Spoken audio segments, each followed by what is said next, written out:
ஓம் ஸ்ரீ சாய்ராம். எல்லோரும் நின்புற்றிருக்க நினைப்பதுவே இல்லாமல் வேறொன்றறியேன் பராபரமே. நாம் இப்பொழுது ஸ்ரீ கருட புராணத்தில் பிரேதகாண்டம் வாசித்துக் கொண்டிருக்கிறோம்.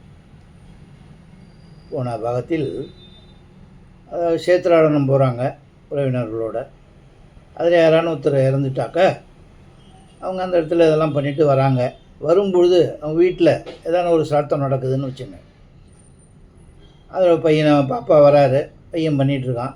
சப்போஸ் அம்மா இல்லைன்னா அம்மாவுக்கு பண்ணிகிட்ருக்கான்னு வச்சுங்க. அந்த சமயத்தில் அவர் டக்குன்னு உள்ளே வந்துடக்கூடாது. அவர் கொஞ்சம் வெளியிலே இருக்கணும். ஸ்ராத்தம்லாம் முடிகிற வரைக்கும் அவர் இருக்கணும் அப்படின்னு சில இதெல்லாம் விதியெல்லாம் பகவான் ஸ்ரீமன் நாராயணன் கருடனுக்கு சொல்லி கொண்டிருந்தார். அது தொடருவோம். அந்த ஸ்ராத்தத்துக்கு வரிக்கப்பட்ட பிராமணன் மேற்கூறிய செய்தியை முன்னதாக உணர்ந்தும், பையனுக்கு தெரியல, அந்த செஞ்சு வைக்கிற பிராமணருக்கு தெரிஞ்சிருக்குன்னு வச்சுங்க, அதை சாத்தம் செய்யும் புத்திரனுக்கு சொல்லாமல் சாத்தத்தில் சாப்பிட்டால் தோஷம் அந்த பிராமணனையே சாரும். அவர் சொல்லணும், இதுமாரிப்பா குரு ஸ்தானம் இல்லையா, இதுமாரி இருந்தால் அப்போ இது பண்ணணும் அப்படி இப்படின்னு சொல்லி கொடுக்கணும். அவங்க நம்மளும் அதை கேட்கணும். தாய் தந்தையர் இறந்த திதியை மறந்துவிட்டால் அஷ்டமியிலாவது, ஏகாதசியிலாவது, அமாவாசையிலாவது நீத்தார் கடன்களை செய்தல் வேண்டும். அவங்க திதியெல்லாம் எல்லாருக்கும் ஞாபகம் வச்சுக்கிறது இல்லை. சில பேர் மறந்துட்டால் அவங்கெல்லாம் அந்த அஷ்டமி இல்லை ஏகாதசி இல்லை அமாவாசையில் போனதாக நினச்சி அன்றைக்கி அதை திதியாக எடுத்துக்கலாம். அவற்றை செய்யாமல் விட்டு விடக்கூடாது. சார்த்தம் செய்யாமல் விடுபவன் எவனோ அவனே சண்டாளன்.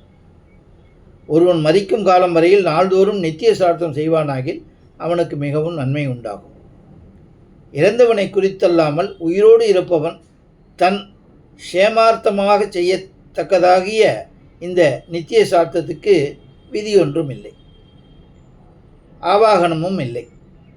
பிராமணர்த்தம் சாப்பிடுகிறவனுக்கு யாதொரு நிர்பந்தமான விதிமுறையும் இல்லை. தினந்தோறும் ஒரு பிராமணனுக்கு போஜனம் செய்வித்தல் மட்டுமே போதுமானது. அது தினசரி சிராத்தம்னு என்று திருமால் கூறி அருளிவிட்டு கருடனை நோக்கி, கருடா, நீ என்னை கேட்ட கேள்விகளுக்கெல்லாம் உரிய பதில்களை சொல்லிவிட்டேன். இனி கேட்க வேண்டியது ஏதானும் கேட்பாயானால் அதற்கும் பதில் சொல்கிறேன் என்கிறார். கருடன் ஸ்ரீ வாசுதேவனை தொழுது, சுவாமி, உலகத்தில் தோன்றும் ஜீவர்களில் ஒரு சில குறிப்பிட்ட ஜீவர்களை இந்த ஜீவன் பூர்வ ஜென்மத்தில் இன்ன பாவத்தை செய்தவன், இந்த ஜீவன் இன்ன புண்ணியம் செய்தவன் என்பதை பகுத்தறியும் அறிவாற்றலால் அறியலாமா? பாவம் செய்தவரை தண்டிப்பவன் யமனை தவிர வேறு ஒருவரும் இல்லையா? இந்த விஷயத்தை பற்றி அடியனுக்கு விளக்கமாக சொல்ல வேண்டும் என்று வேண்டினான். அதற்கு பரந்தாமன் பக்தனாகிய கருடனை நோக்கி கூறலானார், காசிப முனிவரின் மகனே, இந்த ஜீவன் இன்ன பாவத்தை செய்தவன் என்பதை நன்றாக அறிந்து கொள்ள முடியும். மாணவன் ஒருவன் தவறு செய்துவிட்டால் அவனை அவனது ஆசாரியன் சிக்ஷிக்கிறான், தண்டிக்கிறான். அவன் துஷ்டனாக இருந்து ஆசாரியனது ஆணைக்கு அடங்காதவனாக இருந்தால் அவனை அரசன் தண்டிப்பான். சிஷ்டனாயினும் துஷ்டனாயினும் யாரும் அறியாதவாறு பாவம் செய்தால் அவனை யமன் நன்றாக தண்டிப்பான். யாருமே இது இல்லையே அப்படின்னு சொல்லிட்டு பண்ணாலும் அங்கே தான் இருக்க சித்திரகுப்தன் கணக்கு எழுதி வச்சிருக்கார் இல்லையா, அது மூலியம் யமனுக்கு தெரியும் இல்லையா, அவர் தண்டிப்பார். பாவம் செய்தவன் அந்த பாவ நிவர்த்தியின் பொருட்டு பிராயச்சித்தம் எதுவும் செய்து கொள்ளாமல் மரித்து விட்டான் என்றால், செத்து போயிட்டான்னாக்க, அவன் யமலோகத்தில் நெடுங்காலம்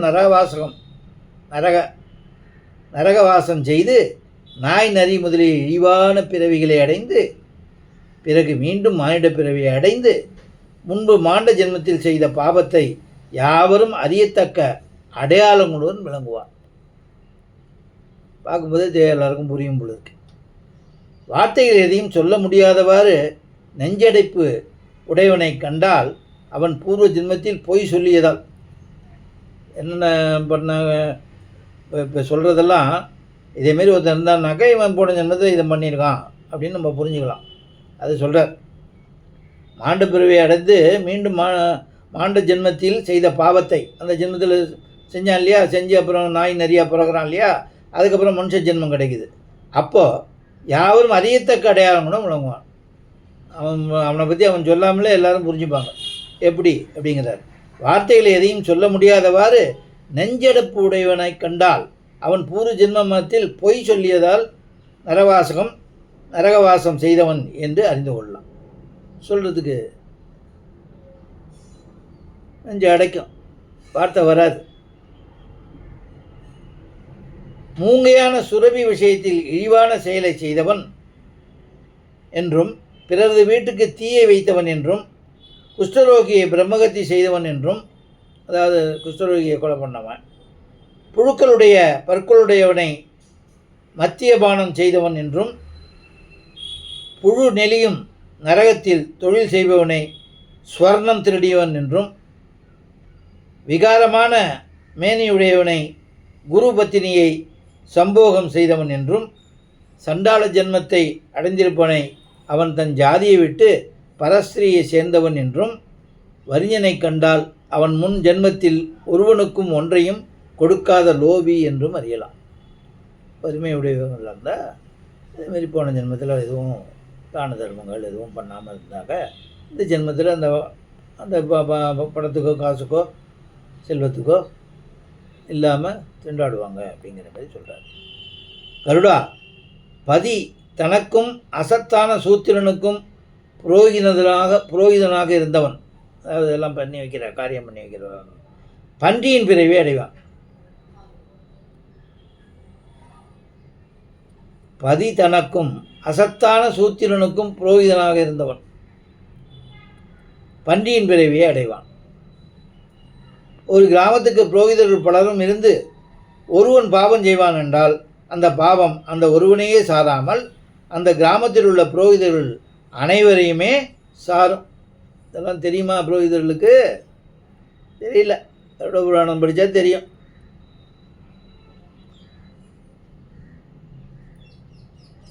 அவ்விதம் இல்லாமல் ஒரு கிராமத்துக்கு புரோகிதனை ஒருவனே இருப்பானாகில் அந்த பாவம் யாவும் அவனே சேரும். கிராமத்தில் கொஞ்சம் பேர் இருக்காங்க, ஒருத்தன் பாவம் செஞ்சால் எல்லாரையும் சேரும். ஒருத்தன் ஒண்டி தான் இருக்கான்னா அவனுக்கு தானே சேரும், அதுதானே நியாயம். அவன் கழுதையின் பிறவியை அடைவான். நம்ம இப்போ கழுதையை பார்த்தெல்லாம் இதெல்லாம் தெரிஞ்சுக்கலாம், எல்லாம் புரியும் நம்மளுக்கு.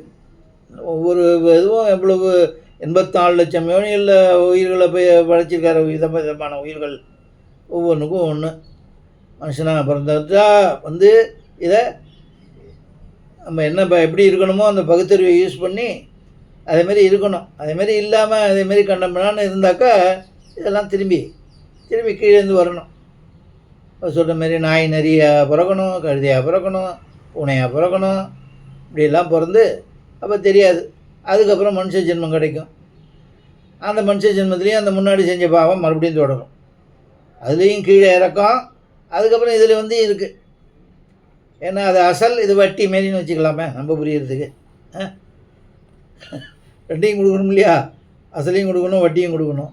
அதனால் அதேமாரி நம்ம ஒரு புரிஞ்சுக்கிறதுக்காக சொன்னேன்.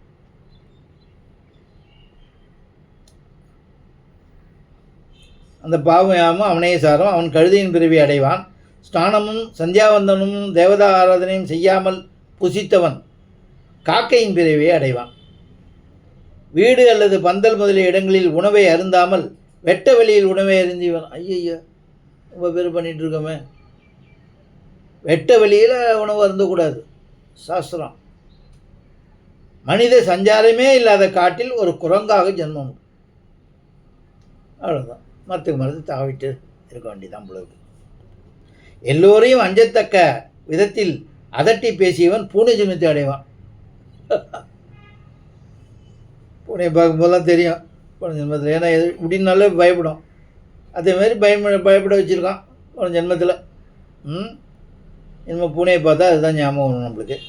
செடிகளை கொளுத்தியவன் மின்மினி பூச்சியின் ஜென்மத்தை அடைவான்.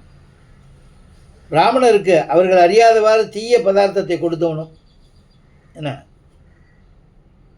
கூடாத சூத்திர பெண்ணை கூடி மகிழ்ந்த பிராமணனும் வண்டி இழுக்கும் எருதியின் ஜென்மத்தை அடைவார்கள்.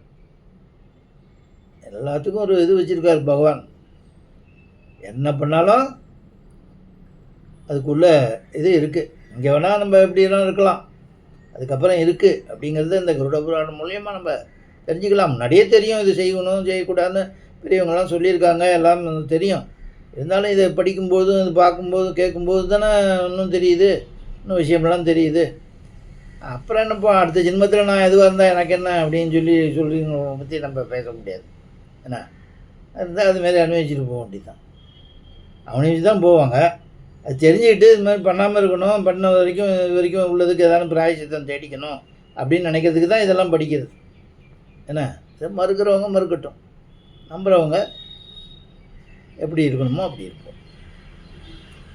பிராமணருக்கு அறியாதவாறு தீய பதார்த்தத்தை கொடுத்தவனும் கூடக்கூடாத சூத்திர பெண்ணை கூடி மகிழ்ந்த பிராமணனும் வண்டி இழுக்கும் எரிதி ஜென்மத்தை அடைவார்கள். விப்ரனுக்கு பழைய சோற்றை கொடுத்தவன் கருங்குரங்கு ஜென்மத்தை அடைவான். காரணமில்லாமல் யாரையும் விரோதித்தவன் குருடனாகவே பிறக்கிறான். புஸ்தகங்களை திருடியவன் உலகில் பிறந்த சிறிது காலத்திற்கெல்லாம் குருடனாகி விடுவான். இருக்கும்போது முன்னாடி தெரியும், அதுக்கப்புறம் அதுமாரி ஆகிடுவாங்க. ஏன்னா அதுமாரி புஸ்தகம் கடை வாங்கினா கூட கொடுத்துடணும். யாராலும் கிஃப்ட்டு கொடுத்தா ஓகே, புஸ்தகம் அதை படிச்சுட்டு தரேன் அப்படின்னா கொடுத்துடணும், இல்லைன்னா இதுமாரி ஆக வேண்டிதான். பிராமண குடும்பத்தை நசிக்கச் செய்தவன் தான் பெறுகின்ற பிள்ளைகளை எல்லாம் இழப்பான். பசியோடு சோறு கேட்டவனுக்கு அன்னம் கொடாதவன் மக்களை பெறாத மகா பாபியாவான். ஆடைகளை திருடியவன் உடும்பு ஜென்மத்தை அடைவான். அப்படியே போகுது சுவாமி. யார் எல்லாம் இப்போ எல்லா உயிரும் இப்படியெல்லாம் வந்திருக்காங்கன்னா, முன்னாடி மனுஷனாக இருந்து வளர்றதும் இருக்குது, அப்புறம் கீழேருந்து புழு பூச்சிலேருந்து அப்படியே அடுத்தடுத்துக்கு வளர்ந்து அதேமாரி வர்றதும் இருக்குது. இந்த ஜென்மத்தில் இதுன்னா அடுத்த ஜென்மத்தில் அது அப்படியே வர்றது இருக்குது. மனுஷ ஜென்மா பிறந்து கீழே போகிறதும் இருக்குது. மனுஷ ஜென்மா பிறந்து தேவர்கள் கூட ஆகாமல் இறைவனுடைய ஐக்கியமாகணும் அப்படிங்கிறது தான் நம்ம ஒவ்வொருத்தரும் புரிஞ்சுக்கணும். இதெல்லாம் படிக்கும்போதும் கேட்கும்போதும் இதெல்லாம் பயப்படுறதுக்கோ இது பண்ணுறதுக்கோ இல்லை. நல்ல கதியை நம்ம அடையணும். அப்போ இப்போவே எல்லாம் பண்ண ஆரம்பிக்கணும். யாருக்கு எந்த நிமிஷம் எந்த மணி எல்லாம் ஒன்றும் தெரியாது, எந்த நாளும் தெரியாது. அதனால் ஆல்ரெடி நிறையா கழிச்சிட்டோம், தெரிஞ்சோ தெரியாமலோ கழிச்சிட்டோம், தெரிஞ்சும் அதை கடைப்பிடிக்காமல் கழிச்சிட்டோம். ஆனால் இனி இருக்கிற காலத்தை எப்படி கழிக்கணுமோ அதெல்லாம் அப்படி இருக்கணும் அப்படிங்கிறதுக்கு தான் இந்த கருட புராணத்தில் வர இதெல்லாம் நம்ம கேட்டு புரிஞ்சுக்கிட்டு எப்படி நடக்கணுமோ அப்படி நடந்து எல்லோரும் நற்கதி அடைய வேண்டும் என்று பகவானை பிரார்த்தித்து கொண்டு இந்த பாகத்தை முடிக்கிறேன். பிறகு பார்ப்போம். ஓம் ஜெய் சாய்ராம்.